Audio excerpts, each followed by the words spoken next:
afectuoso saludo en Cristo Jesús a los oyentes de La Voz de María. Iniciamos su programa Caminos de Esperanza, de Fe, de Salvación. En el nombre del Padre, y del Hijo, y del Espíritu Santo. Amén. La voluntad de Dios es que todos los hombres se salven. Por eso nos envió a su Hijo amado Jesucristo, nacido de la Santísima Virgen, en la gruta de Belén. Creció en el hogar humilde de San José el Carpintero, y ya un hombre de 30 años, lleno de sabiduría, gracia, estatura, fortaleza, inició su ministerio público.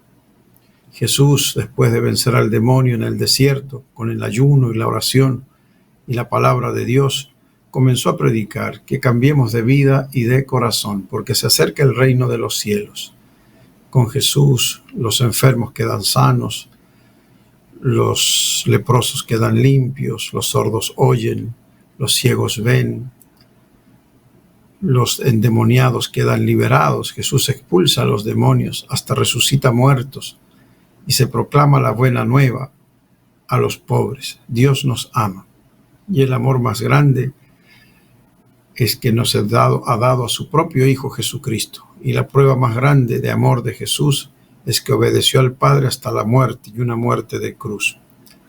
En la cruz pagó por nuestros pecados, murió y resucitó para librarnos del pecado y de la muerte. Y desde el cielo nos envía el Espíritu Santo para que vivamos como hijos amados de Dios, en su eterna alianza de amor y en su Santa Iglesia Católica. Bien, la Iglesia recuerda hoy a San Sergio. Fue un mártir de Cesarea de Capadocia. Durante las celebraciones anuales en honor del ídolo Júpiter, en la época del emperador romano Diocleciano, fueron convocados ante el templo pagano todos los cristianos a rendir culto a Júpiter. Apareció Sergio, un anciano magistrado y después eremita. Vivió en el desierto en oración. Ante su presencia se apagaron los fuegos de los sacrificios y se derrumbaron las imágenes sacrílegas de los ídolos. Sergio fue arrestado y llevado ante el gobernador, que lo condenó a la decapitación inmediata, pues nada más lo podía herir de muerte. Murió santamente en el año 304. San Sergio, mártir, ruega por nosotros. Ayer también celebrábamos a San Policarpo, mártir. Me impresionó mucho su vida. Ya leeremos algo acerca de él. La palabra de hoy, del profeta Isaías. Esto dice el Señor: como bajan del cielo la lluvia y la nieve, y no vuelven allá sino después de empapar la tierra, de fecundarla y hacerla germinar, a fin de que dé semilla para sembrar y pan para comer, así será la palabra que sale de mi boca. No volverá a mí sin resultado, sino que hará mi voluntad y cumplirá su misión. Palabra de Dios. Te alabamos, Señor. Qué importante es leer la palabra y reflexionarla para que dé mucho fruto en nosotros. Y cuanto más la palabra de nuestro Señor Jesucristo. Él mismo es la palabra de Dios. Salmo 33. El Señor libra al justo de todas sus angustias. Proclamemos la grandeza del Señor y alabemos todos juntos su poder. Cuando acudí al Señor me hizo caso y me libró de todos mis temores. El Señor libra al justo de todas sus angustias. Confía en el Señor y saltarás de gusto. Jamás te sentirás decepcionado, porque el Señor escucha el clamor de los pobres y los libra de todas sus angustias.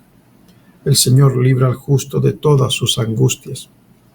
Los ojos del Señor cuidan al justo, y a su clamor están atentos sus oídos. Contra el malvado, en cambio, está el Señor para borrar de la tierra su recuerdo. El Señor libra al justo de todas sus angustias. Escucha el Señor al hombre justo y lo libra de todas sus congojas. El Señor no está lejos de sus fieles y levanta las almas abatidas. El Señor libra al justo de todas sus angustias. Oh Cristo Jesús, justifícanos con tu sacrificio redentor. Perdónanos, Señor, y escucha nuestras súplicas, para que te alabemos con alegría, porque tú solo, Señor, nos salvas. Honor y gloria a ti, Señor Jesús. No solo de pan vive el hombre, sino también de toda palabra que sale de la boca de Dios. Honor y gloria a ti, Señor Jesús. Del Santo Evangelio de nuestro Señor Jesucristo según San Mateo. Gloria a ti, Señor. En aquel tiempo Jesús dijo a sus discípulos: cuando ustedes hagan oración, no hablen mucho como los paganos, que se imaginan que a fuerza de mucho hablar serán escuchados. No los imiten, porque el Padre sabe lo que les hace falta antes de que se lo pidan. Ustedes pues oren así: Padre nuestro que estás en el cielo, santificado sea tu nombre. Venga tu reino, hágase tu voluntad en la tierra como en el cielo. Danos hoy nuestro pan de cada día. Perdona nuestras ofensas, como también nosotros perdonamos a los que nos ofenden. No nos dejes caer en tentación y líbranos del mal. Si ustedes perdonan las faltas a los hombres, también a ustedes los perdonará el Padre Celestial. Pero si ustedes no perdonan a los hombres, tampoco el Padre les perdonará a ustedes sus faltas. Palabra del Señor. Gloria a ti, Señor Jesús. La oración perfecta. Jesús mismo nos enseña cómo dirigirnos a Dios y nos enseña que es nuestro Padre y nosotros somos sus hijos. A pesar de ser malos y pecadores, Dios nos ama porque somos sus hijos muy amados. Aquí en esta Biblia, Straubinger, se llama así por el traductor, profesor de Sagrada Escritura, Juan Straubinger, hace un comentario muy bonito aquí al Padre Nuestro. Dice así: lo sabe ya el Padre. ¿Es esta una inmensa luz para la oración? Cuán fácil y confiado no ha de volverse nuestro ruego si creemos que Él ya lo sabe y que todo lo puede y que quiere atendernos, pues su amor está siempre vuelto hacia nosotros. Y esto aunque hayamos sido malos. Es más aún, Jesús no tardará en revelarnos que el Padre nos lo dará todo por añadidura, si buscamos su gloria como verdaderos hijos. El Padre Nuestro es la oración modelo por ser la más sencilla para honrar a Dios y entrar en el plan divino, pidiéndole lo que Él quiere que pidamos, que es siempre lo que más nos conviene. Orar así es colocarse en estado de la más alta santidad y unión con el Padre, pues no podríamos pensar ni desear ni pedir nada más perfecto que lo dicho por su Hijo Jesús. Claro está que todo se pierde si la intención del corazón, que exige atención de la mente, no acompaña a los labios. Toda la devoción al Padre, que fue la gran devoción de Jesús en la tierra y sigue siéndolo en el cielo, donde Él ora constantemente al Padre por nosotros, está en el anhelo de que el honor, la gratitud y la alabanza sea para ese divino Padre que nos dio a su Hijo amado. Bien. Además de este precioso comentario de la Biblia de Straubinger, tenemos aquí también algunos pasajes tomados de El Pan de la Palabra, de la editorial San Pablo. Oh Espíritu Santo, recibe mi oración confiada y mi deseo de vivir este momento orante, iluminado por tu palabra y asistido por tu gracia. Permíteme encontrar la claridad de entendimiento para mi vida y la fuerza espiritual para seguir tus pasos. Amén. La primera parte del Evangelio que leímos sobre el Padre Nuestro expresa la verdad de Jesús sobre la oración. Ella no se basa en el mucho hablar, pues Dios no necesita ser persuadido por nuestras palabras. Orar, según San Mateo, es crear un vínculo auténtico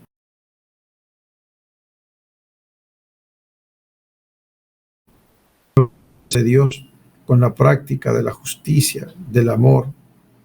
El reino tiene un centro y se indica con la palabra Padre. o la manera como Jesús se refiere a Dios. No se trata simplemente del Dios de la historia, sino del Dios que hace de la humanidad entera sus hijos. El Padre Nuestro es la oración de los hijos. La oración también enfatiza la grandeza de Dios Padre y de su dependencia como Padre, afirmando que está en el cielo. El tema de la santificación es ante todo una bendición. La santidad de Dios representa su esencia divina. No se trata solo de una propiedad de Dios. Ella es su ser y su obrar. Ella es Dios mismo. Dios es santo. De hecho, la afirmación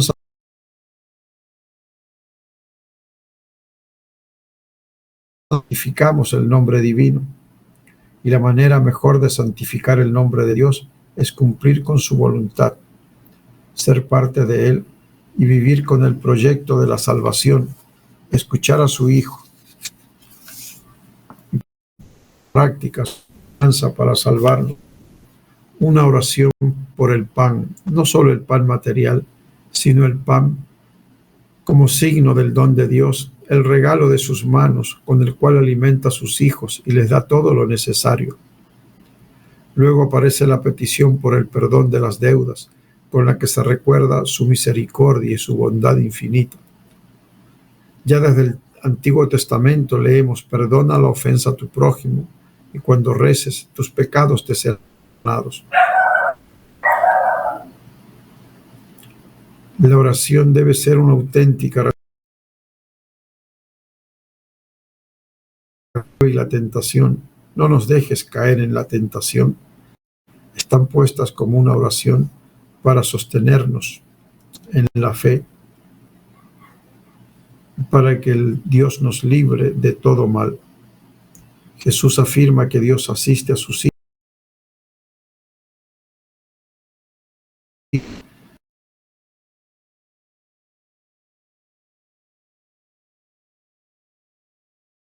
como los gentiles, que se imaginan que por hablar mucho les harán caso.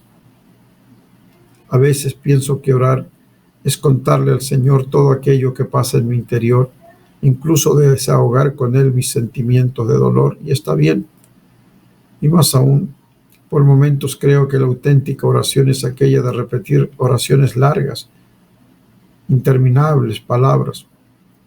Pero el Evangelio me hace caer en cuenta que ¿cuál es la manera como debo orar? Se trata más de favorecer el silencio y darle espacio a Dios en mi vida. Él conoce bien mi interior. Él sabe de mí, por tanto, solo debo dejarlo actuar. Oh buen Señor, acepta mi oración sencilla.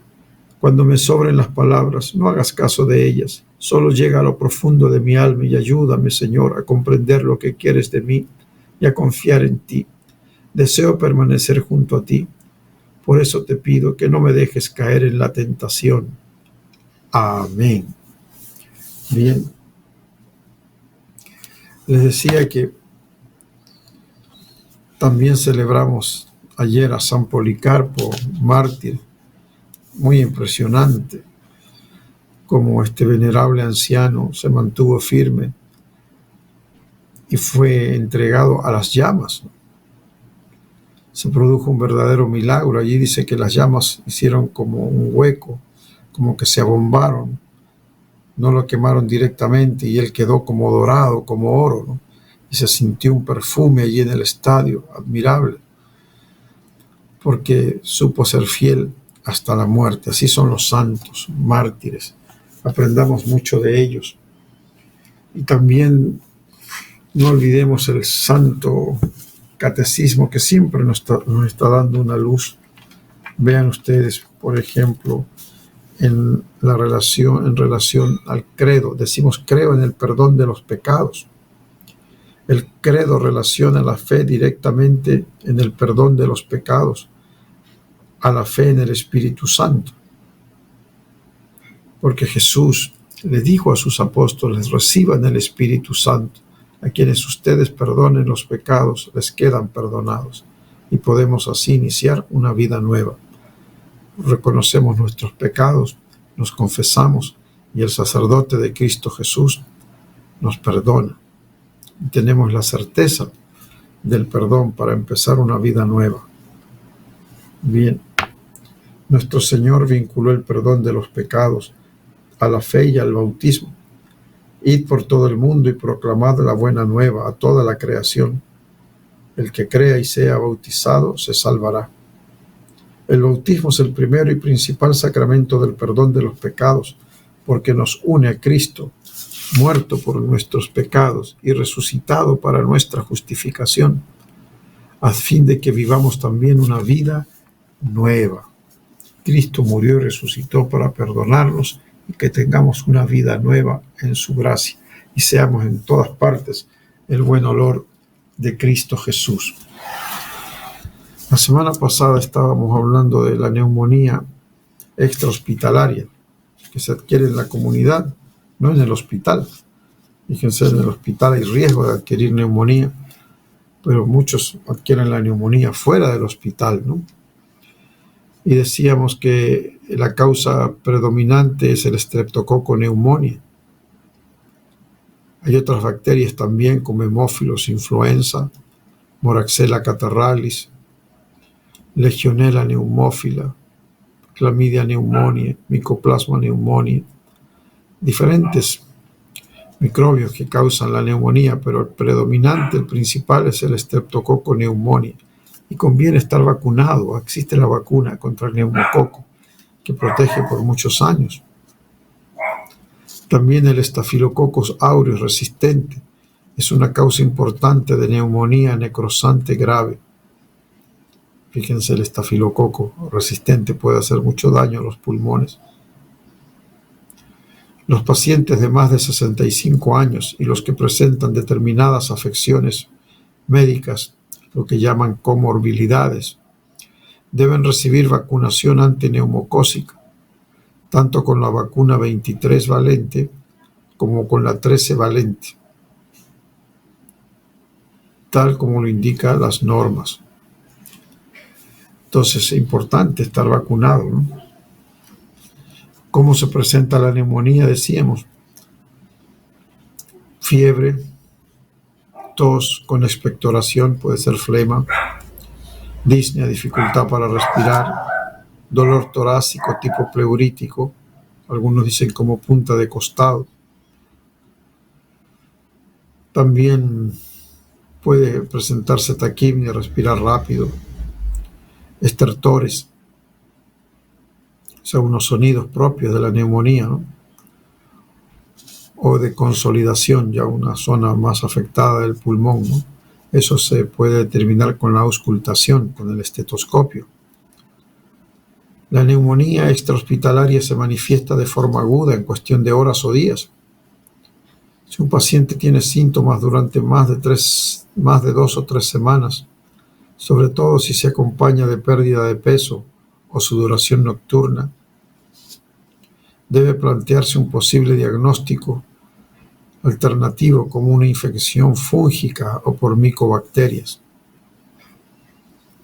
Fíjense, ¿no? Si se mantiene mucho tiempo los síntomas, fiebre, sudoración, puede ser micobacteria, una tuberculosis o pueden ser hongos. Las pruebas diagnósticas deben incluir un examen de esputo para una tinción de Gram y pedir cultivo con una muestra adecuada, ¿no? De esputo, o sea, que salga la flemita de adentro, ¿no? No solo saliva. A veces es necesario realizar hemocultivos antes del tratamiento antibiótico en todos los pacientes que van a ser hospitalizados.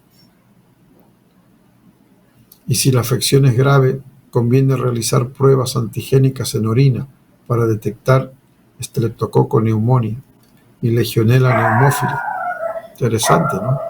No solo el esputo y la sangre, sino que la orina también puede revelar el agente causal. Si existe sospecha de tuberculosis, se obtendrán muestras de esputo para tinción y cultivo para los bacilos ácidos resistentes y se aislará al paciente. Claro, entonces ya pruebas especiales para tuberculosis y tenerlo aislado. Hay que realizar radiografía de tórax que puede mostrar una consolidación lobular, o sea, una zona blanca aparece allí en el pulmón, o infiltrados intersticiales, esas zonas blanquecinas, ¿no?, diseminadas, o lesiones cavitarias, incluso, o sea, como cavernas, ¿no? Bien. En cuanto al tratamiento de la neumonía, hay que valorar a todos los pacientes si tienen necesidad de hospitalización y se valorará los factores comórbidos, o sea, las otras enfermedades que tienen, la oxigenación, su saturación y la gravedad de la enfermedad mediante la escala de gravedad validada como Neumonía Severity Index o CURB 65. O sea, es una escala para poder determinar si hay que hospitalizarlo o no.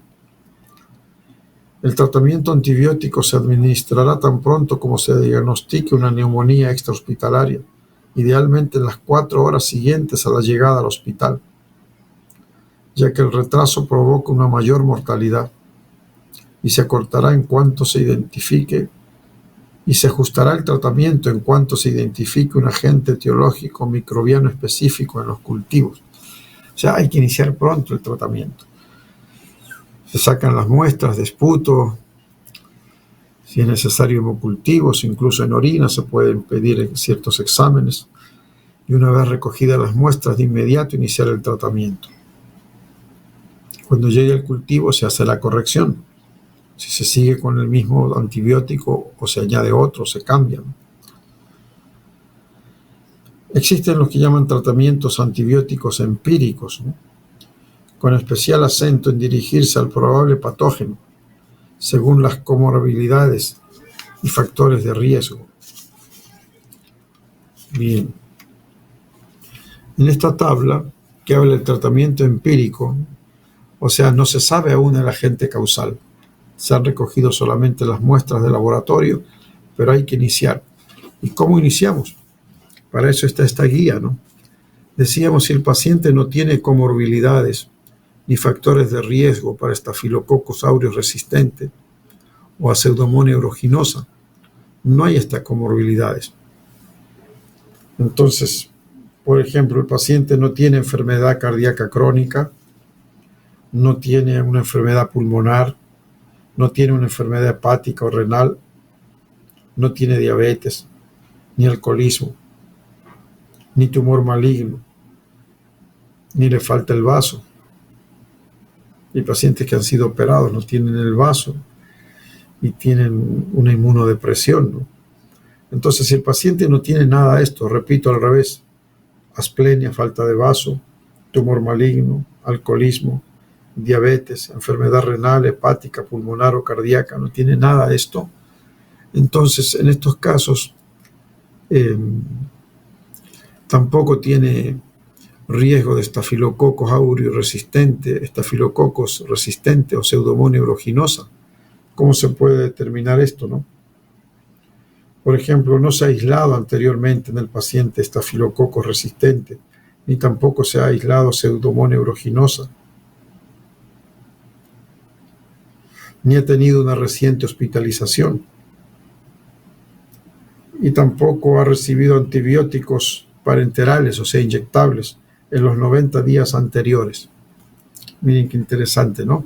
Hay que chequear hacia atrás. Si en los 90 días anteriores ha recibido antibióticos inyectables o no, sea parenterales, si ha estado hospitalizado recientemente, si ha tenido antecedentes de Pseudomonas aeruginosa o Staphylococcus aureus resistente. Si no hay nada de eso, ahí se anima el médico a iniciar un tratamiento con amoxicilina. Fíjense, un medicamento tan sencillo. 1000 miligramos, o sea, 1 gramo cada 8 horas. O doxiciclina, 100 miligramos cada 12 horas, durante al menos 15 días. ¡Wow! Fíjense que el tratamiento, aunque sea un paciente fuerte, sano, sin comorbilidades, sin factores de riesgo importantes, dan amoxicilina o doxiciclina. La primera, la amoxicilina, 1 gramo cada 8, o la doxiciclina 100 miligramos cada 12, pero durante 15 días. Ahora, otra alternativa es monoterapia con acitromicina, especialmente si es alérgico a la penicilina. 500 miligramos el primer día y luego 250 miligramos, o sea, la mitad de la tableta, del día 2 al 5. Miren qué sencillo este tratamiento, ¿no? Acitromicina, 500 miligramos el día primero, y el día 2, 3, 4 y 5, 250 miligramos. Ahora es distinto si el paciente tiene comorbilidades, o sea, otras enfermedades, como las dijimos hace un momento, ¿no?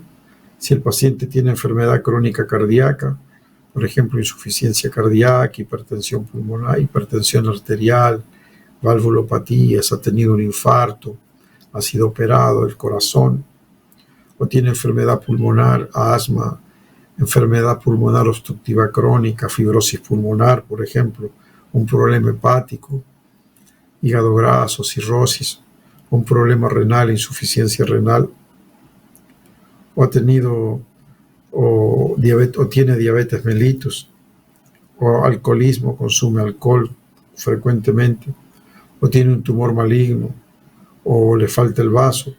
En estos casos de estas comorbilidades, allí el tratamiento es diferente.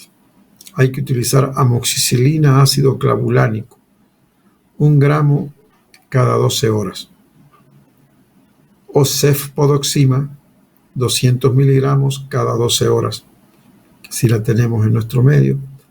Por ejemplo, amoxicilina ácido clavulánico, el Curam, por ejemplo, o la cefpodoxima, por ejemplo, el Cefirax, o cefuroxima, 500 miligramos vía oral cada 12 horas, que es por ejemplo, Altacef, Furacam, que sí lo tenemos, durante al menos 5 días, asociado a doxiciclina o acitromicina.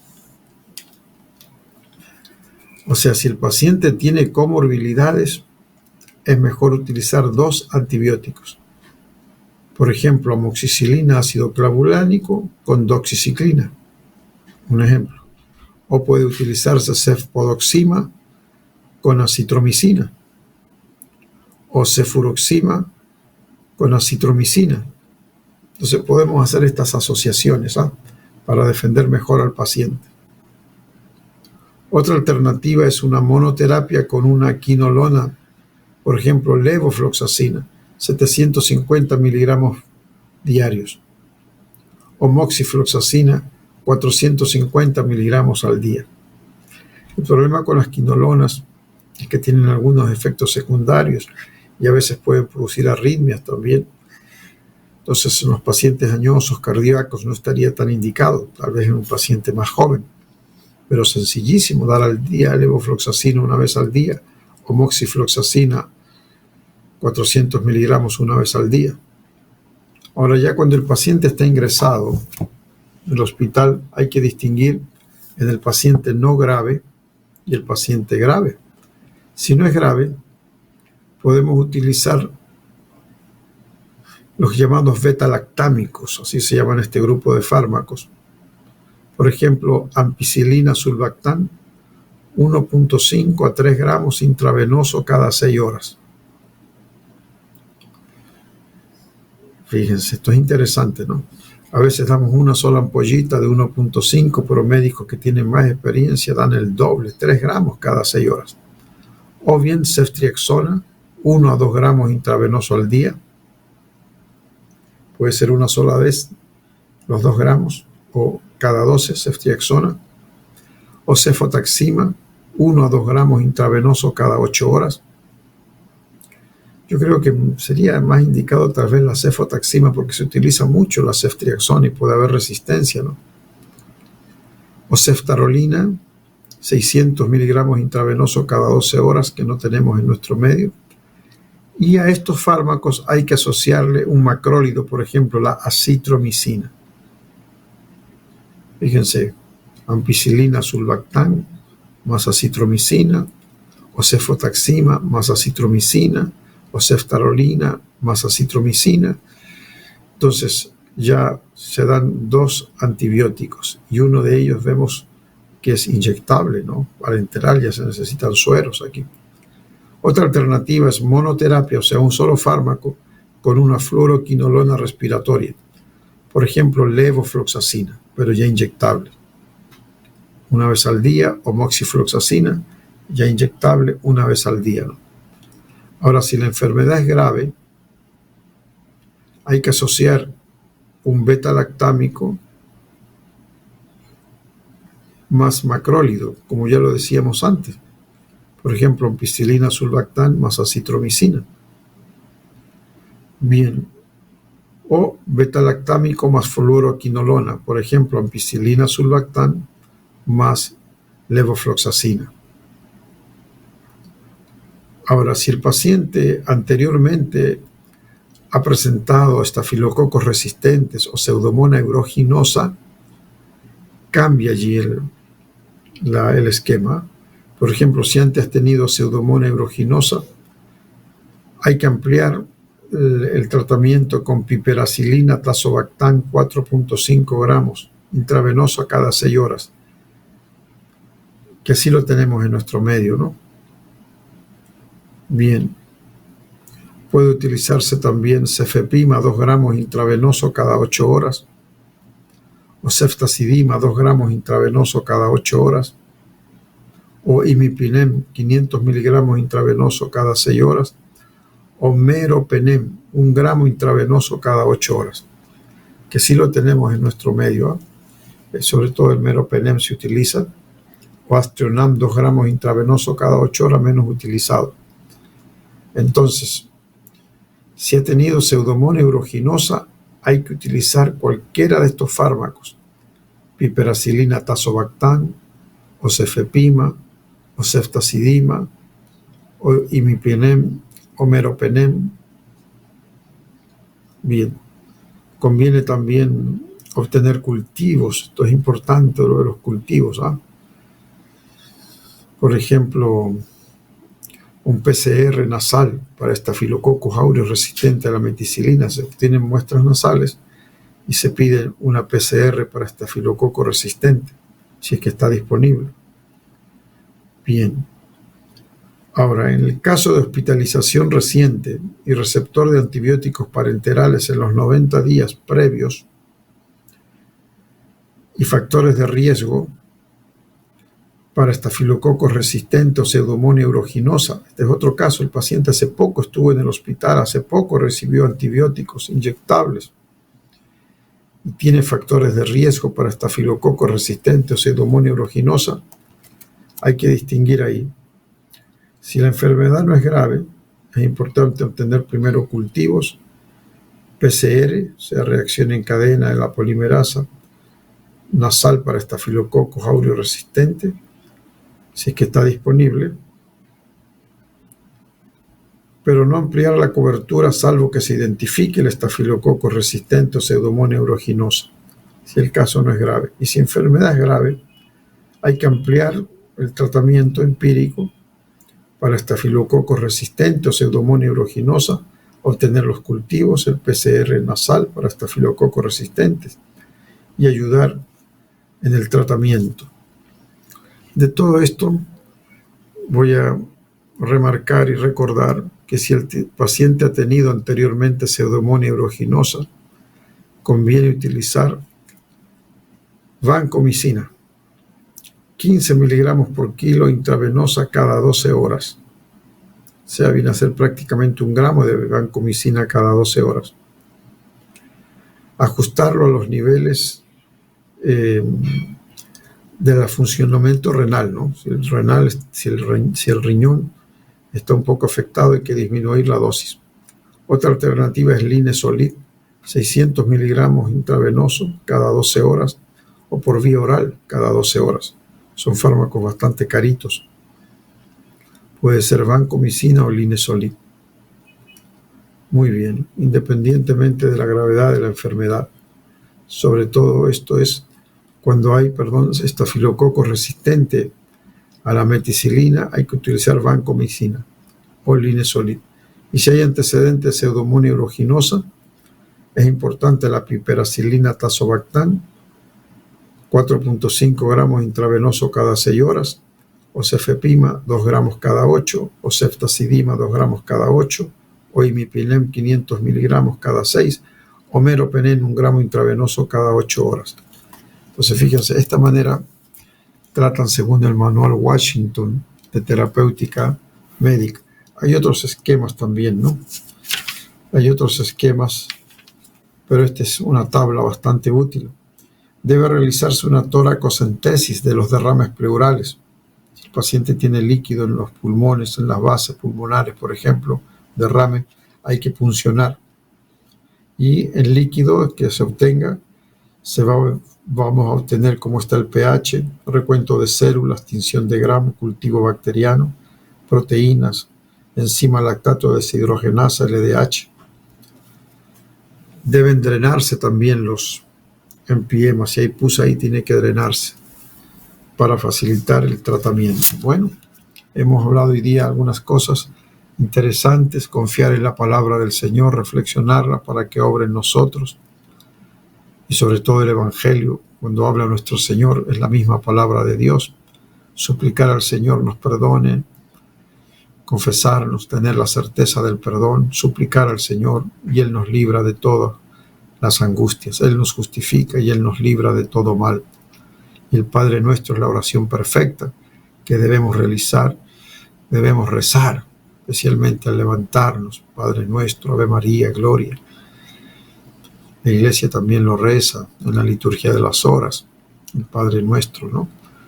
Todo esto es sumamente importante, la oración más perfecta para relacionarnos con Dios con toda confianza, que sabe lo que necesitamos y nos ama, a pesar de ser pecadores. Hemos visto la vida tan valiente de los mártires, prefirieron ser siempre fieles a Cristo, hasta la vida eterna, ser fieles hasta la muerte. Mantente fiel hasta la muerte y te daré la corona de la vida.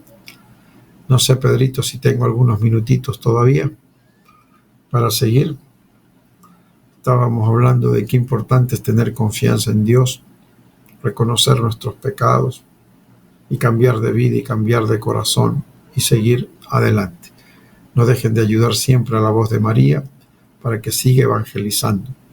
Es una radio católica extraordinaria que llega a muchos hogares, llega la luz de Cristo, llega la Santa Misa, noticias de la Santa Sede, de la Iglesia Católica en el mundo, el rezo del Santo Rosario, la liturgia de las horas, programas muy buenos que tienen especialmente sacerdotes del Ecuador y de otras partes del mundo, y está 24 horas acompañándoles. Entonces, María quiere que su Hijo sea conocido para salvarnos. No dejen de apoyarla, como les indica la radio, siempre están los anuncios a donde pueden depositar su ofrenda, o directamente en la radio, en la Ciudadela Bolivariana, cerca de la iglesia de Santa Gema. Todos conocen ahí la radio La Voz de María, aunque sea una ayuda pequeñita, es muy útil. Si quieren ayudar un poco más, hacer las transferencias correspondientes. Bien, pues yo creo que ya hasta la próxima semana. No tengo un mensaje claro de Pedrito, que es el que nos dice si podemos seguir o no seguir.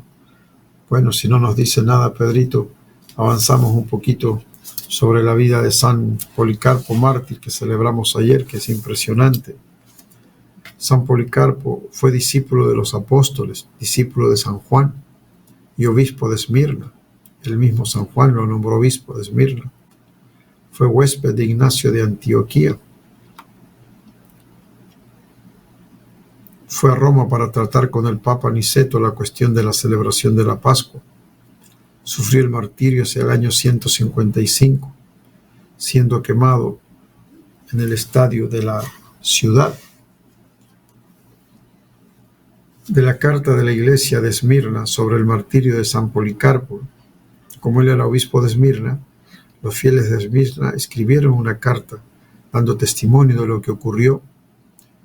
Cuando estuvo preparada la hoguera, Policarpo, habiéndose despojado de sus vestidos y soltado el ceñidor, se esforzaba también en descalzarse, cosa que no hubiera tenido que hacer antes, pues siempre todos los fieles rivalizaban en hacerlo, por el afán de ser los primeros en tocar su cuerpo, ya que aún antes de su martirio era grande la fama de virtud que le había ganado su santa vida.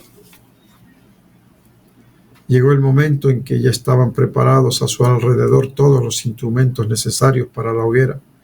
Cuando iban a clavarlo en el poste, dijo: «Dejadme así. El que me ha hecho la gracia de morir en el fuego hará también que permanezca inmóvil en la hoguera, sin necesidad de vuestros bienes». Muy bien, ahora sí llegó la noticia. Hasta la próxima semana, Dios mediante, con Jesús, José y María. Gracias a Pedrito, como siempre.